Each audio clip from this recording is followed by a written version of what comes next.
Abused by French riot police, refugees living rough in Calais say life is like a living hell. Now a French court has ordered the government to provide aid to those who were squatting in and around the port city. I'm Shirley Ghosh, and today's Newsmakers are Calais refugees.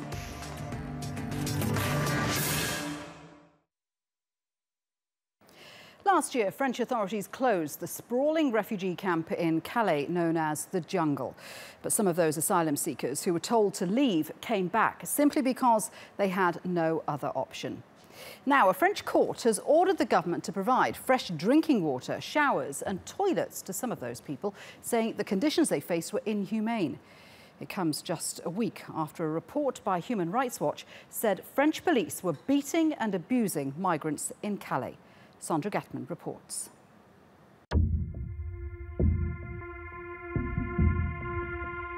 This is a scene the French government wants to avoid. A city of tents in the port city of Calais, where refugees wait for their chance to start a new life across the Channel in Britain. For many locals, the so-called jungle was a stain on the region and a headache for authorities. Last year, the jungle was bulldozed to the ground. Refugees tried resettling in Paris, but eventually were moved on again. Over the last few months, many have been returning to Calais. The old jungle was very good. A charity came to give us food twice a day, but now a few cars come to bring us food. If we want to sleep, we go to the forest. We have nothing. Compared to last year's nearly 10,000 refugees living inside the jungle, there's thought to be around 400 people sleeping rough in Calais, mainly from Eritrea, Ethiopia, and Afghanistan. France's highest administrative court has ruled that the Calais region must provide refugees with the basics: drinking water, toilets, and showers. The biggest need here is for people to be able to wash themselves. Some refugees have not taken a shower in months. 2 smaller reception centers have now opened in towns outside Calais to avoid another jungle emerging. The plans have been put in place with a concern in mind that no reception center should be opened in Calais itself, bearing in mind its history. Compte tenu de l'histoire.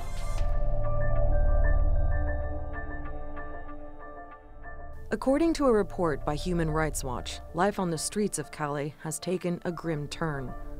Refugees say local police are actively abusing and harassing adults and children.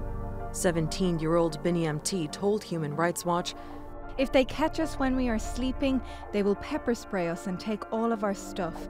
Every 2 or 3 days they do this. They'll come and take our blankets." France's new president, Emmanuel Macron, has called for better treatment of migrants and to relocate more people. La France, sur le sujet des réfugiés, n'a pas toujours pris sa part. Je veux dire ici que nous sommes en train d'accélérer les relocalisations et que nous continuerons à le faire. Macron has also pledged to renegotiate France's border agreement with the UK known as Le Touquet, which allows British border checks on French soil, a prospect Prime Minister Theresa May has not ruled out.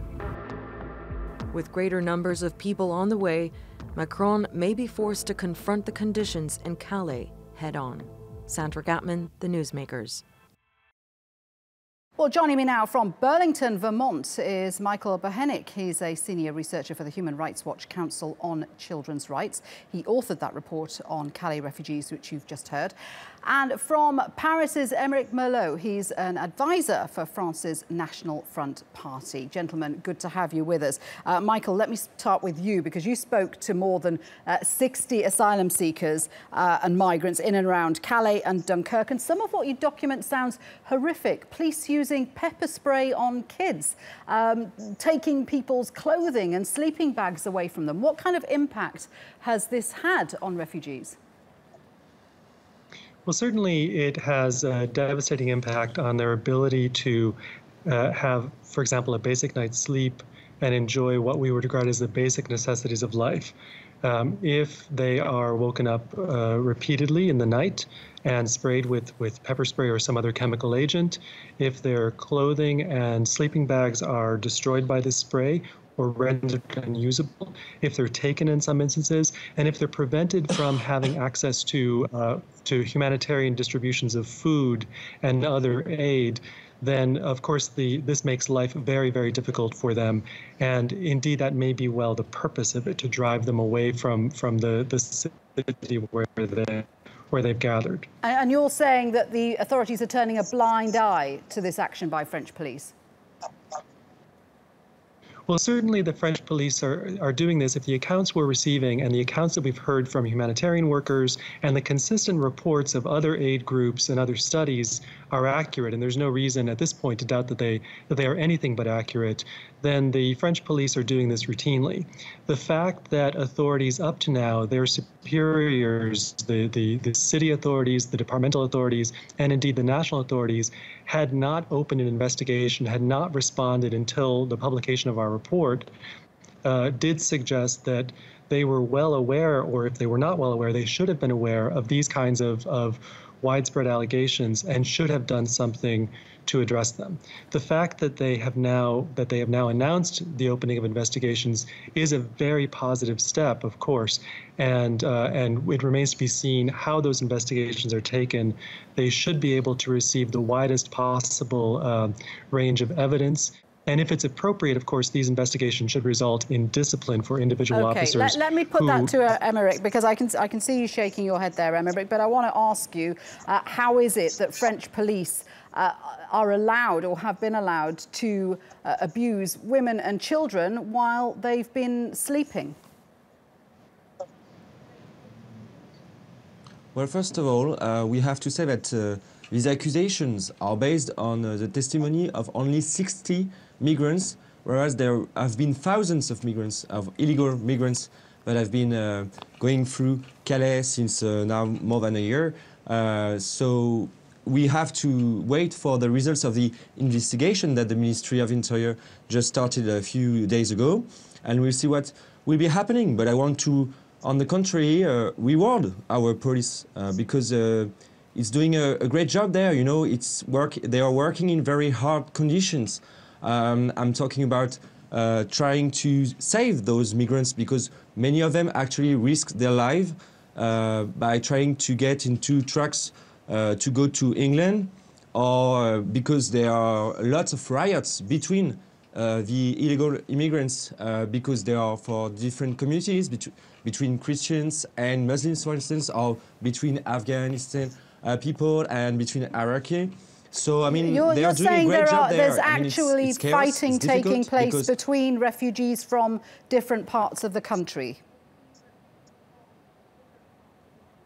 Yes, there have been a lot, and the police is trying to make that happen as a few cases only. But it's difficult there because obviously it's chaos. Calais is a small city in France. It's not supposed to become a place where refugees were supposed to come. You know, many of them actually want to go to England. So we actually have to negotiate with England so that they could host them. But the truth is also that there are many of them who are not refugees, who are only here for economic reasons, and those have nothing to do in France. Michael, Emeric makes a fair point there. There are a lot of people in Calais, a lot of migrants in Calais who aren't fleeing persecution. They aren't in fear of their lives. They're causing an enormous problem for security services. They're trying to get through the Channel Tunnel on a daily basis. And do they have a right to be in Calais? Well, I think we're conflating a couple of different things. First of all, it is not true to say that the majority are not fleeing for their lives. In fact, what we know, and consistently what we've seen from other groups, is that the majority are coming from either very repressive countries or war-torn countries such as Syria and so on, Afghanistan among them. We know that if people had access to the asylum system based on recognition rates in France, their chances of getting asylum are greater than even, that is, and actually quite good. We also know that many people do not know about the possibility of seeking asylum in France, and we know that many people have so far thought that France is not a safe option for them because their contact with French authorities is police using spray on them, possibly hitting them with batons and so on. And then finally, we're not talking about, in these instances, we're not talking about people attempting to board lorries. We're not talking about people attempting to sneak onto ferries. We're not talking about riots in which there would be an argument for use of force. What we're talking about are sleeping adults and even children who are being sprayed by police, woken up, having their sleeping bags and clothing confiscated. This is not appropriate police conduct. This is not good policing practice. In fact, if I may, obviously I am condemning. Emeric, I think the point here is, you know, these people, whatever their situation, must be treated with a degree of humanity and dignity. Even your own president has said that they should be treated with dignity. But it's taken a court order. A court has had to order the French government to provide these people with fresh drinking water, with toilets and showers, things that you and I take for granted. Why are they having to face such inhumane conditions?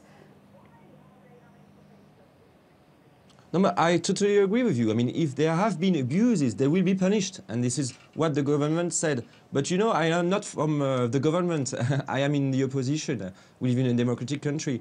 Yeah, an opposition that's benefited from a rising fear about immigration. I mean, your party has made great gains because of the anti-migrant sentiment that is sweeping across Europe, hasn't it?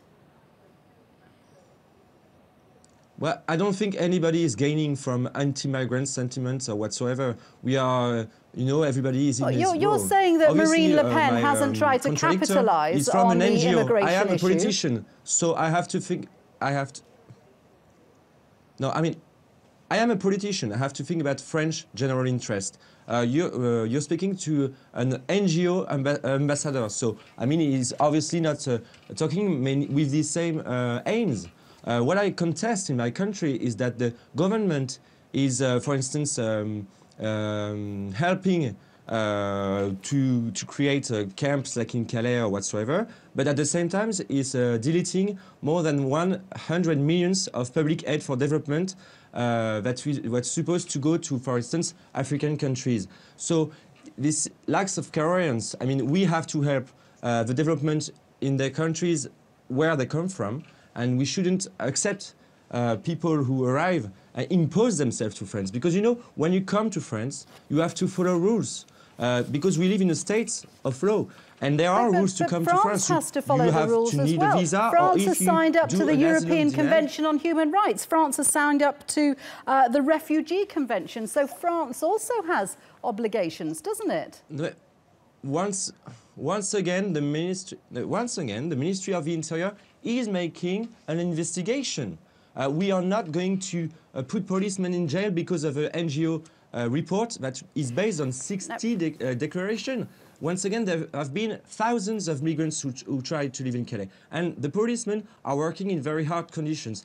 And if they have been abused, they will be punished, and I want them to be punished. But that aside, from the Human Rights Watch report, aside from the Human Rights Watch report, Sangat was closed down, the jungle was bulldozed. Only now has the French government said that, OK, finally it's going to open a couple of reception centres away from Calais. What I'm saying is, why are these people being allowed to wander around and live rough in Calais? Why aren't they being looked after before it gets to this stage where you require a court order to bring humanitarian assistance to these people?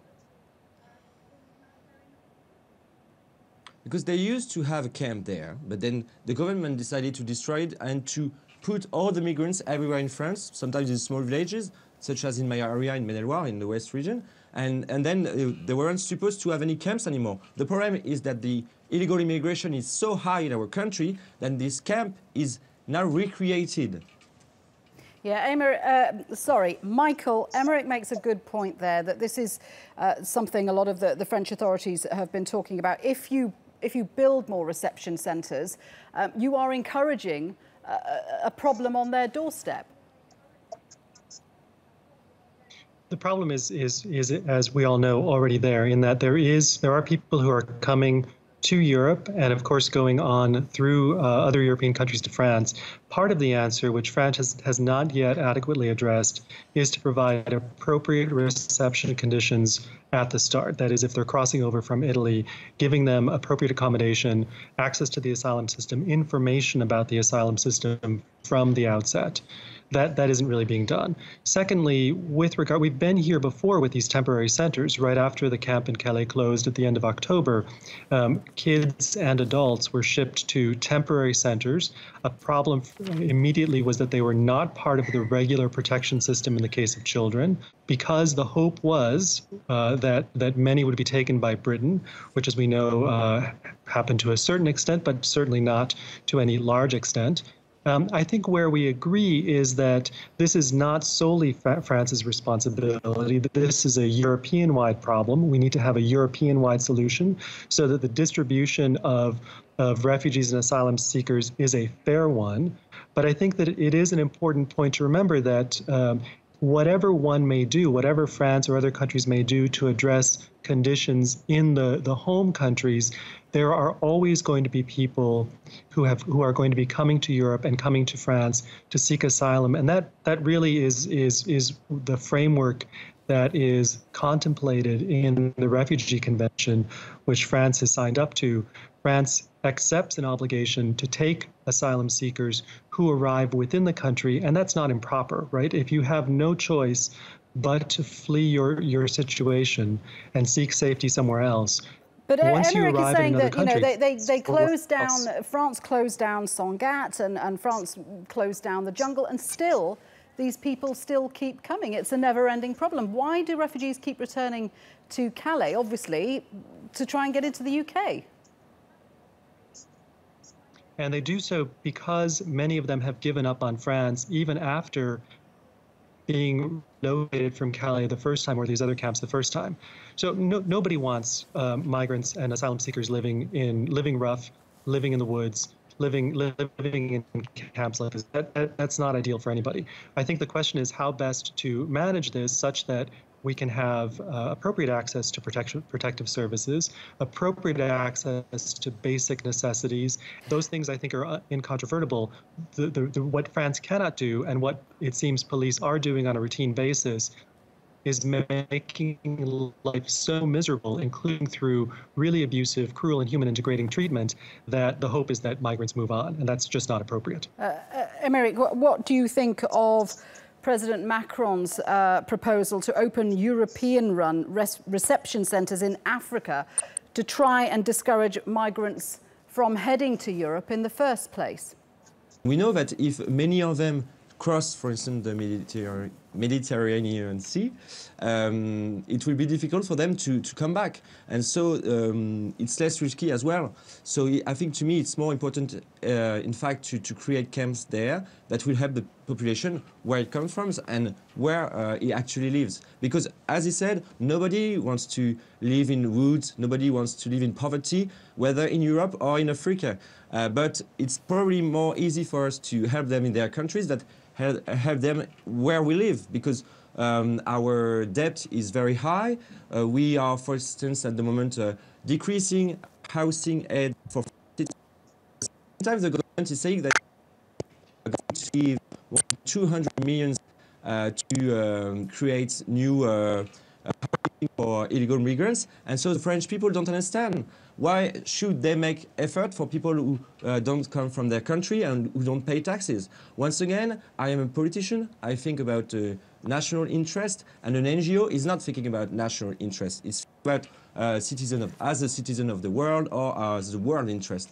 I think everybody is in this world right now. Okay. Final question to Michael, because it seems that most of the initiatives and proposals that are coming from not just France but other European countries are to reduce the number of migrants coming to European shores rather than helping migrants who are already on their shores. I mean, it's a very difficult and complex situation, and there is no easy answer, is there? Absolutely, these are difficult questions. Camps in Libya are not really the answer, though. We've been here before with this kind of proposal to outsource, to have offshore facilities. Libya itself is not in a condition to administer any sort of protective system, including even one that's funded largely by the European Union. Libya is also the place where, for those that are coming through that country in transit to Europe, is a country where a great number of migrants are reporting serious abuses, kidnappings, rapes, all sorts of violence in the course of extortion. This is not a safe place by any means for migrants, and so there would be grave doubts even in that respect as to whether it's an appropriate location. And finally, we have to recognize what other countries in... Yep, go ahead. Just finish your thought, Michael. You know, as to the numbers that Europe is taking, that France is taking, we have to recognize that in no way does that compare with the numbers that we're seeing hosted by countries in the region, particularly Lebanon, Jordan, Turkey. The numbers are quite enormous and do show that with sufficient political will, you can take on much larger numbers. France is in a far better position to take on what's really a very small percentage of its population than any of these countries is. Okay, gentlemen, thank you both very much indeed for joining me. Michael Bohenik and Emeric Merlot, thank you.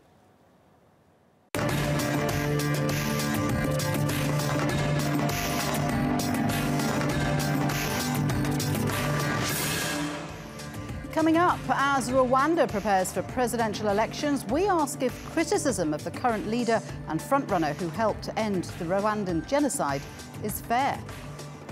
And the crackdown on dissent in Zambia continues. We'll speak to the press secretary of the country's main opposition leader about why his boss has been put in jail.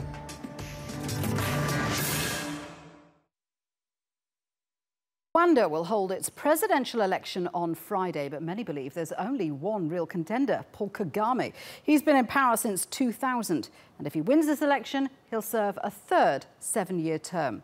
Kagame commanded the rebel force which ended the 1994 genocide and has been widely praised for restoring stability and rebuilding Rwanda's economy. But groups like Amnesty International take a different view. They say Kagame crushes opposition figures, stifles debate, and has created a climate of fear. Natalie Pohonen has more.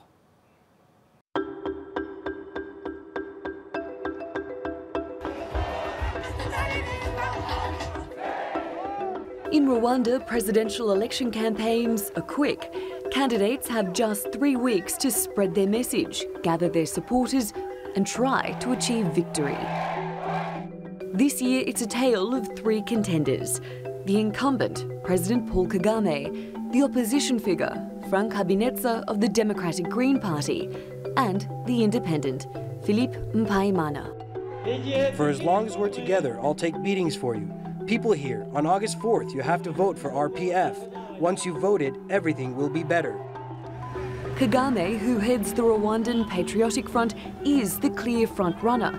For many citizens, he's not simply a political figure. My husband abandoned me, but Kagame gave me everything I needed to get by. He brought us development. He brought us electricity, water, and he took us out of our huts. And now we are in good houses, so why not love him? Which leaves little space for other voices. I've been encouraged now because people, wherever we pass in Rwanda, they are yearning for change, they like our ideas, and everywhere we pass, people are promising to vote for us. Habineza was a member of the RPF, but now leads the only registered opposition party in the country. He fled to Sweden after his deputy was found decapitated before the last election in 2010.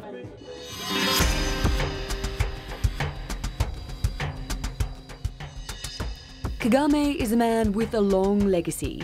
He helped to topple the Ugandan government and backed a rebellion in what was then Zaire. But his defining role has been shaping Rwanda. In 1994, he was the general who helped put an end to the genocide which nearly tore apart the nation. Kagame has led the country ever since. Rwanda has on the surface transformed into a model nation. The number of people living in poverty has dropped from 45% to 39%. The World Bank says it's the second best place to do business in Africa. Kagame has also transformed Rwanda through the RPF. The party runs its own conglomerate, Crystal Ventures, with interests from dairy to real estate. And it's one of the largest private employers in the nation. But critics say there is little room for dissent or alternative views. Kagame won the 2003 presidential poll with 95% of the vote and 93% in 2010. And 98% of people voted in favour of extending his term limit in the 2015 referendum. It means he could stay in power until 2034. He has brought stability, security and growth. For many Rwandans, that is a track record which will ensure he retains their backing. Natalie Pohanen, Newsmakers.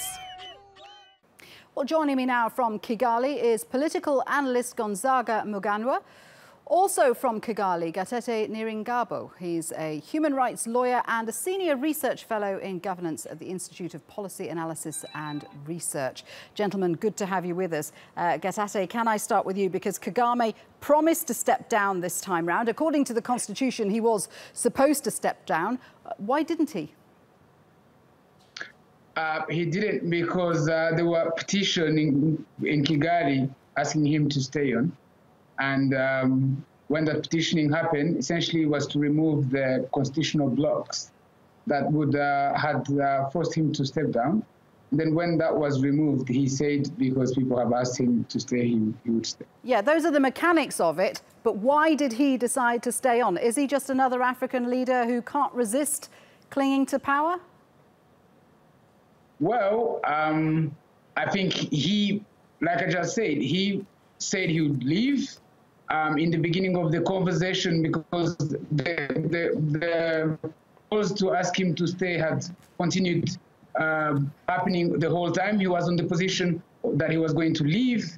And then eventually, in the end, when he was accepting that he was going to stay, he clarified that it was a shame that the people had still needs for him to stay. He said in these 7 years, they must be working towards those needs and fears that people had for him to stay so that these 7 years give us transition. Gonzaga, what's the problem with Kagame staying on? Because he has turned Rwanda from a genocide country into a stable economic country that's well ordered. Yeah, indeed, he has turned the country around over the last 20 years or so. However, he himself said several years ago that it would be a failure on his part if he could organize a transition, and I strongly believe it is indeed a failure that he was not able to organize a transition. While there was massive public support indeed calling for him to stay, it is also a fact that it was active organized by Kagame's ruling Rwanda Patriotic Front, which he strongly controls. So it is hard to imagine that the referendum or the process that got the constitution amended would have happened without his consent. There is no evidence, there is no public evidence that he worked hard to organize the transition within his own Rwanda Patriotic Front. So definitely he's staying on because he can, and we cannot ignore the fact that he indeed has considerable support. Yeah, and there's little doubt that he's going to win the election, isn't there? The only question is he going to get more than the 93% he got last time around? It could be about the same percentage, but you also have to look at the context within which the election is taking place. It's because that there's no serious, organized and active political opposition that would take away the other vote, unless people vote for as in a protest against him, which there may not be very many. The voters have limited choice given that the opposition that is currently competing in the election is very, very weak and does not have the resources to mount a serious challenge. Well, OK, let's talk about the opposition. Gatate, the claims are that Kagame has ruthlessly sidelined all his opponents. In fact, only two candidates are going to be competing against him in the presidential election. Where are the opposition? Well, some of the oppositions are happening within the ruling party. You know, when you do not agree with the policy and you voice your concern and you have substance in your dissenting view, they tend to adopt that and make that policy. So that's one side of the people who on a daily basis disagree with this policy or that, but the other opposition lives in exile. So the people who are here indeed do not hold so much sway and don't have followers. Well, but the accusation is that opposition candidates have been barred from running from the presidency. One candidate, Diane Shima Rwigara, she had to withdraw because nude photos of her were leaked to the press. So the accusation is that there is a policy of holding down the opposition so that Kagame doesn't face any real competition. Well, it's not because of the nude photos that she withdrew. The fact is, the Electoral Commission has conditions that every candidate has to meet. One of them is to have signatures of 12 people in 30 districts, and she actually admitted that she did not, that some of the signatures that she brought were not valid. That's majorly why she withdrew, not necessarily because of the nude photos. Indeed, the nude photos. Well, the nude photos didn't help, did they? Let's listen to what Diane Shima Rwigara had to say about the political climate she was trying to operate in. I would say that the main issues are fear and control by the state, and also greed. RPF owns all businesses, most big businesses in the country, and they keep wanting more and more. So I would say that fear, control, and greed are the three main issues in Rwanda. Gonzaga, fear, control, and greed are the main issues in Rwanda. Is she right? To an extent, she is, but not fully right. Number one, on her candidacy, she did not have the organizational capability to put up a machinery that can change the RPF. So she's more of a media phenomenon than an actual opposition. The real opposition, as Gateza said, is in exile, and that's where the biggest challenge is. As far as the business and greed, I cannot qualify greed, but I know, yes, the RPF, Kagame's party, controls a big section of the economy, and that's why they have been able to hold very huge rallies, because they have vast amount of resources. They can bus hundreds of thousands of people into a campaign event and keep them there for hours. So yes, their control of the resources means that it is very, very hard for an opposition to emerge that is well organized and raise money that can campaign and have an impact. Also, given the incumbency, they enjoy the support of local government leaders who have a lot of sway on the citizens in the villages, and that you can not easily challenge and create a viable opposition that can have a chance in an election. Given the current conditions. Okay, Gazara, let me ask you this. Human rights groups say there are tight restrictions on the freedom of speech. You're a journalist. Is there any room to speak out and criticise Paul Kagame? The examples just given, I happen not to be aware if there's any TV that has been closed recently. As a journalist, there is a degree of freedom, not as vibrant as in the neighboring countries.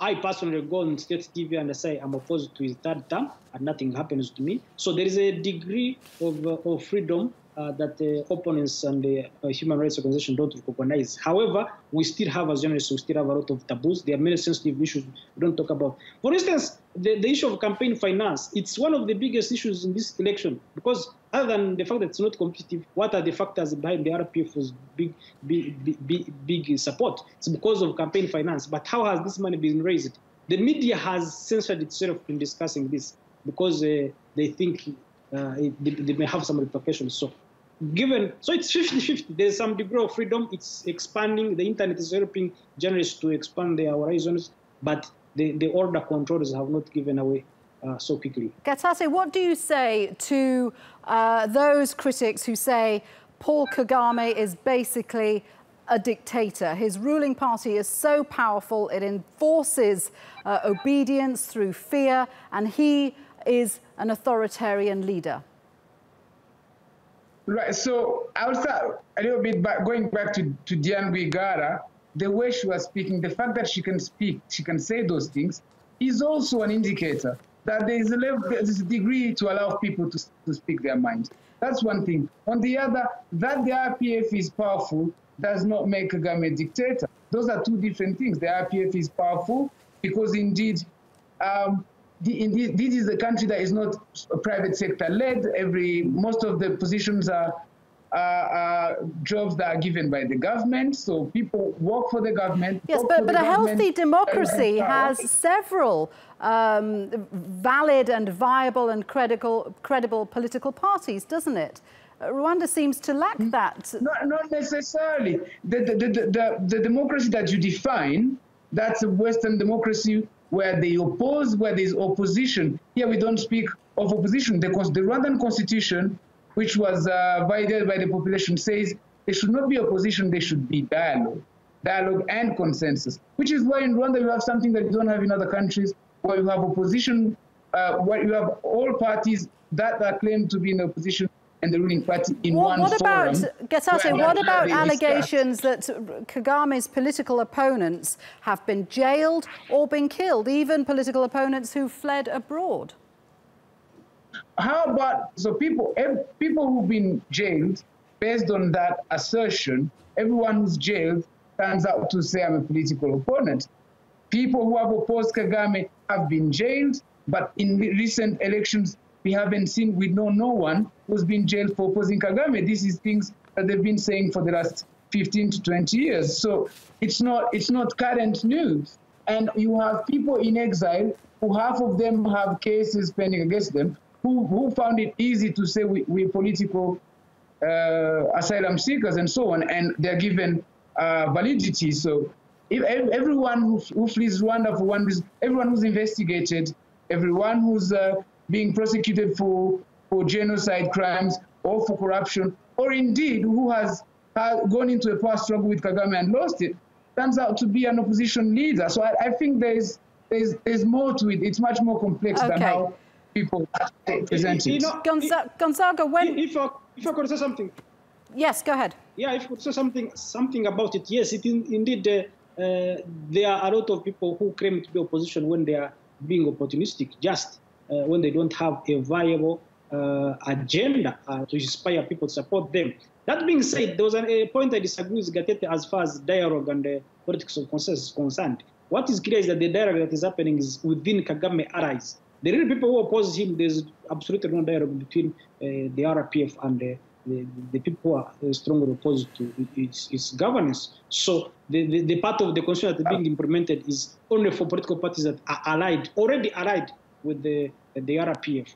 The Green Party is part of the political parties forum, but they consider themselves an opposition, and they actually work like an opposition. But themselves, they are very weak. They don't have money, and they have not inspired a section of the elite to come and support them. Gonzaga, so let me ask you this. Does it matter? Does any of this matter, given what Paul Kagame has brought to Rwanda? I mean, huge achievements. He's installed law and order. He's introduced basic health care.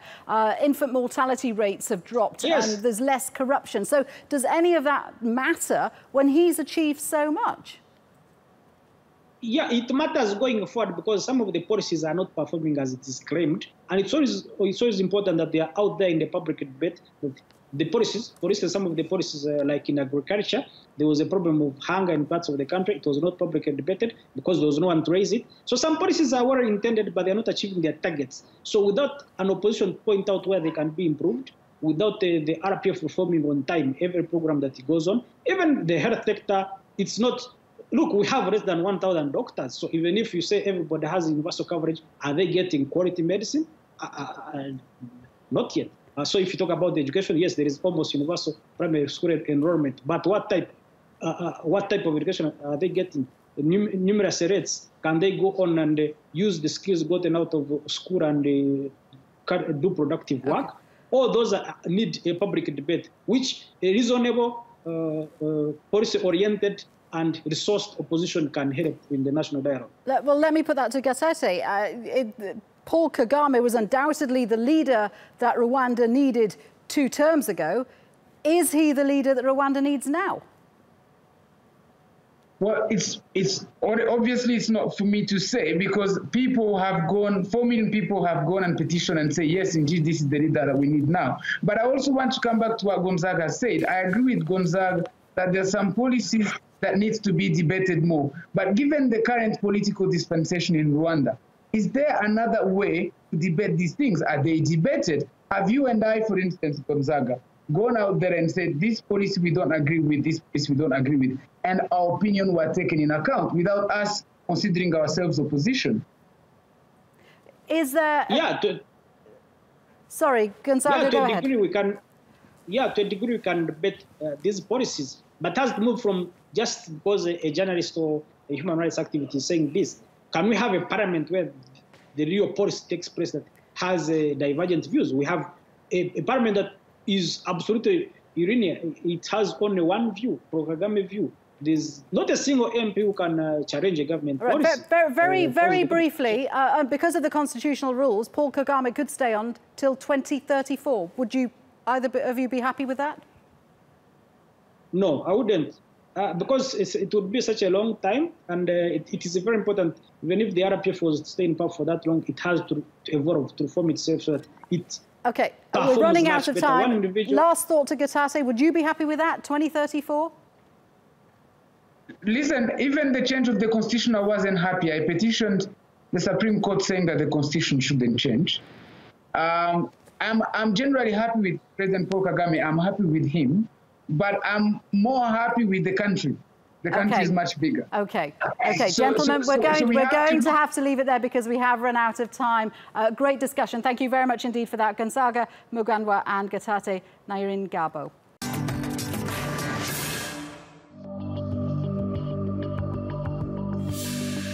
What has happened, it is an assault on democracy. And it is an assault in the sense that if you've seen how the things have been unfolding, you find that even the state, they are not sure of what they want to do. That was a supporter of Zambia's main opposition party, risking his safety to speak out against the country's president, Edgar Lungu. In the past few weeks, several people have been arrested for posting what the government says are defamatory comments about Lungu and his ministers on social media.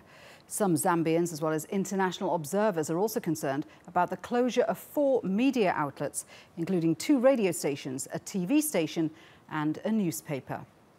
Someone else who's risking his safety to speak out is Brian Mwinga. He's the press secretary for Zambia's United Party for National Development. We wanted to bring him onto our programme, but he says studio access is being blocked by the government to silence this story. So he sent us this message from his mobile phone and explains how he himself is a victim of intimidation and abuse. We were brutally tortured, pepper sprayed in the eyes, mouth, ears, and even on the private parts. This happened on that night.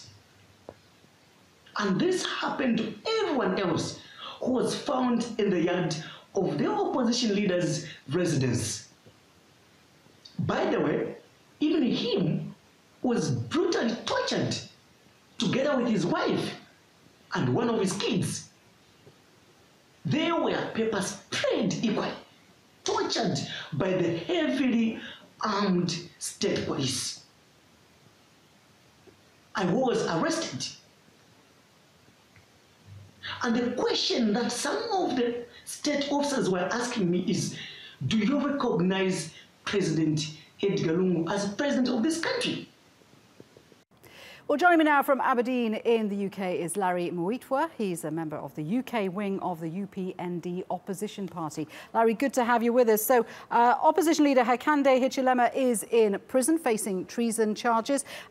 Do you think he's going to get a fair trial? Well, first and foremost, I just want to give you a synopsis of what has been happening in my country. First and foremost, the Zambian people are demanding that Hakainde Hichilema should be released unconditionally. And the whole genesis of this incident is that when we had elections in 2016, we disputed the elections and went to court. We petitioned. And our constitution provides that when there's a presidential petition, the president is supposed to relinquish power to the speaker. And the president of the country, that's Mr. Lungu, refused to hand over power to the speaker as provided for in the constitution. And our right to be heard was denied. Our petition was not heard. And from such a background, we can conclude that definitely Hakainde Hichilema will not have a fair trial. And first and foremost, he never committed any treasonable offense. The government says that he obstructed the presidential motorcade and put the president's life in danger. No. Let me give you exactly what transpired on that day. We applied to the aviation authority to fly for Komboka Solomon in Western Province, and they denied us a permit. And we decided to drive, and they gave us permission to use the road. And based on that granted permission, we proceeded with our convoy to Western Province. And all of a sudden, we just saw the presidential motorcade coming behind us. We were in our own lane. We didn't block anybody. And just to tell you, normally what happens if the president is going to use the road, the police always mounts a roadblock. And on that day, they never did anything. And that's why we are saying that the whole incident was premeditated. Okay. We didn't block anybody. Just to explain for me, how far has this stoked the political tensions in the country? Well, you know, as I'm speaking right now, the country has degenerated into a failed state, a dictatorship state, and citizens cannot express their views. The church cannot express their view. Civil society cannot express their views. The Law Association of Zambia cannot express their views. And anybody who expresses a divergent view, the government and the police are in a hurry to arrest them. And as I'm speaking right now, you know, the media freedom in Zambia has been hijacked, and the media house is not allowed to operate freely.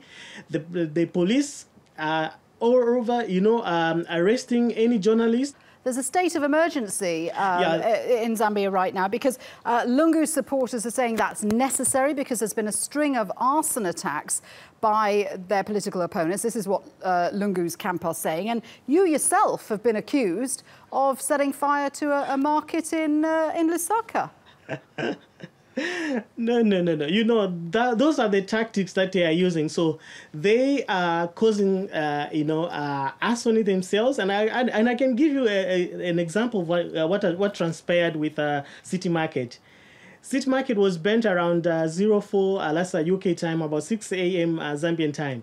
And within 10 minutes, the Inspector General of Police and the Home Affairs Minister was on the scene confirming what transpired, and without carrying any substantiated investigation, they accused myself and the opposition as having been the mastermind of the inferno. And one thing I want to share with you is that I also ran a business in the same City Market, and there's no way I can set on fire something that provides, you know, livelihood for my family. Okay. So all those are just orchestrated strategies by the government so that they can use and invoke the state of emergency and go after people who have divergent views. So right now, are ordinary Zambians able to speak out about the government? Are they able to criticize Lungu? Are they able to express dissent? Right now, you cannot speak against the government. As I speak just right now, the other opposition leader, that's Xavier Chishimba, has been arrested already. And that's how, you know, our country has degenerated. You can never speak against the government. We have about 3,000 of our members who have been incarcerated, you know, on trumped-up charges. And what Zambians are demanding is to just have a peaceful country, a country that, you know, respects the rights, the fundamental human rights of individuals, and, you know, good governance, a fair justice system. And these are the things that we are just demanding. It's interesting because Zambia was held up as being, you know, a beacon of democracy across Africa. Has there been any reaction, international reaction or regional reaction? Have other African leaders weighed in to criticise President Lungu? Well, the EU have already condemned the Zambian government. SADC has put up their concerns, about what's obtaining in Zambia, and different, organization and communities in Africa.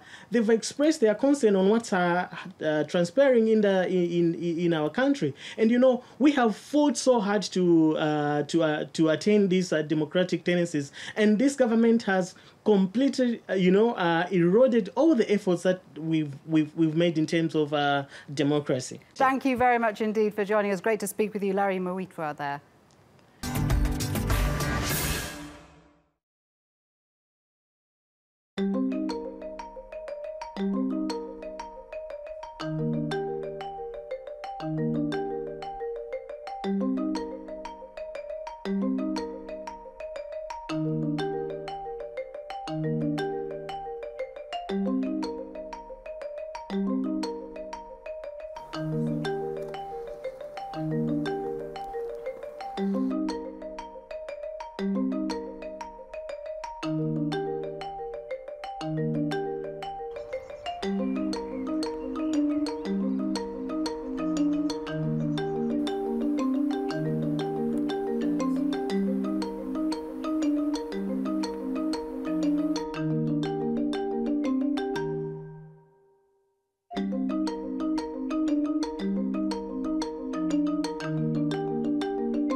And that's all for this edition of the Newsmakers with me, Shuli Ghosh. Thanks for watching. Bye-bye.